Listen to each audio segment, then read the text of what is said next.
Tired of dealing with annoying flies, fruit flies, and gnats in your home? The Zevo Flying Insect Trap is your ultimate solution. Don't wait. Check out the link in the video description now to get your Zevo Flying Insect Trap on Amazon and enjoy a bug-free home today. Peter Hitchens has slammed the dangerous discussion of Islam as some kind of nameless threat amid the violent riots that have exploded in the wake of the Southport stabbings. The columnist joined Andrew Pierce on the Mail's talk show, The Reaction, to discuss the storm that erupted over false claims that the 17-year-old boy accused of murdering 3 young girls at a Taylor Swift-themed party was a Muslim. Fake claims that the suspect, now named as Axel Rudakobanu, was an asylum seeker who arrived in the UK on a boat have fueled riots in Southport, London, Manchester and Hartlepool this week. Rudakobana, charged with 3 counts of murder and 10 counts of attempted murder, was born in Cardiff to Rwandan parents in 2006 before his family relocated in 2013 to the quiet Lancashire village of Banks, a 15-minute drive from Southport. The Reaction host Andrew said, "It occurred to me that while people were raging that potentially this boy might be Muslim, actually when you look at the religious breakdown of Rwanda, 92% of Rwanda is regarded as Christian." Peter replied, "It's a really strange thing that are people using the word Muslim in this way. I am a practicing, communicative Christian member of the Church of England.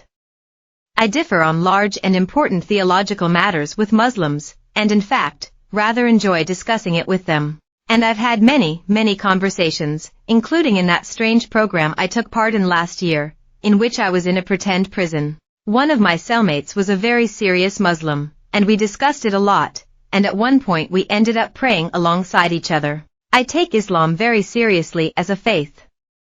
I don't welcome some of its precepts, particularly its attitude towards women. But the way in which so many people now speak of it as if it was some kind of nameless threat seems to be dangerous and also possibly coded for something else. And I think that we have to recognize that we now have brothers and sisters living in our society who have a different religion from the one that we may have grown up with." Responding to Andrew suggesting that the M word is a term of pejorative abuse for some people, Peter said, "There is that.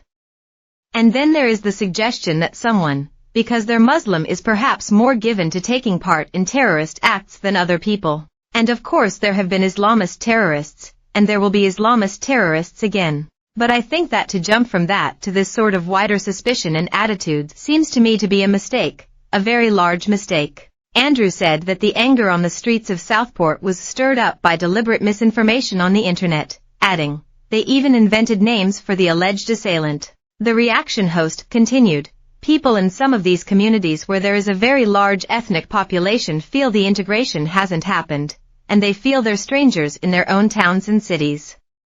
And that is a big problem, and that's going to get worse." Peter agreed, saying that this has political causes including the encouragement of multiculturalism by the British state, particularly in areas such as education. He said that this has sometimes led to former communities living in separate solitudes with their backs turned upon one another. And that is undoubtedly a grave political and social mistake which needs to be put right and which we have to face, he added. But it doesn't in any way excuse the sort of behavior which we saw in Southport.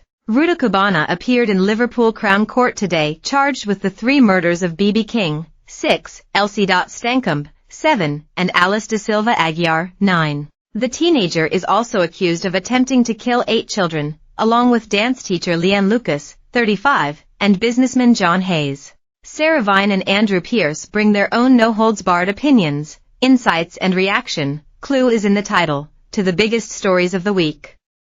New episodes every Wednesday.